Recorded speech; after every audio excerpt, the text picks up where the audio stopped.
حضرت موسیٰ علیہ السلام کہتے تھے رب آرینی انظر الیک، یا اللہ اپنا جلوہ دکھانا، ہمیں اپنا جلوہ دکھا، اپنی زیارت کرا۔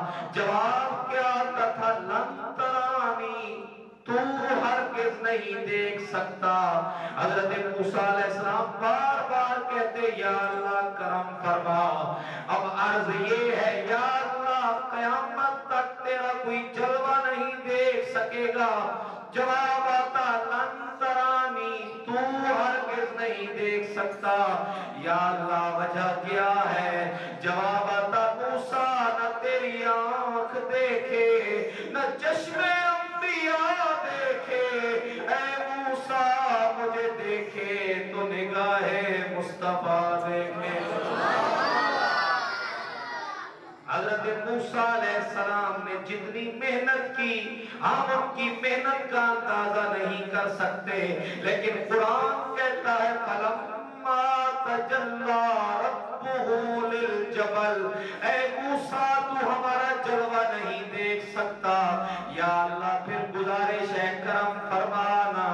اللہ رب العالمین نے فرمایا موسیٰ سامنے والی پہاڑ پہ میں تجلی ڈالتا ہوں، سامنے والے پہاڑ پہ میں تجلی ڈالتا ہوں، تو اس پہاڑ کی طرف دیکھ، اگر تو اس تجلی کو بچا گیا، برداشت کر گیا، تو میرا جلوہ بھی دیکھ لے گا۔ اب اللہ رب العالمین نے جب تجلی ڈالی جعلہ دکا وخر موسیٰ صائقا، حضرت موسیٰ علیہ السلام بے ہوش ہو کر گر گئے۔ ایک طرف یہ حضرت موسیٰ ہے، دوسری طرف ہمارے محبوب ہیں۔ ایک طرف حضرت موسیٰ پہ تجلی پڑی، پہاڑ کی طرف دیکھا بے ہوش ہو گئے، دوسری طرف کملی والے ہیں، رب کا دیدار فرما رہے ہیں۔ قرآن ہمیں بتا رہا ہے ثم دنا فتدلی فکان قاب قوسین او ادنی۔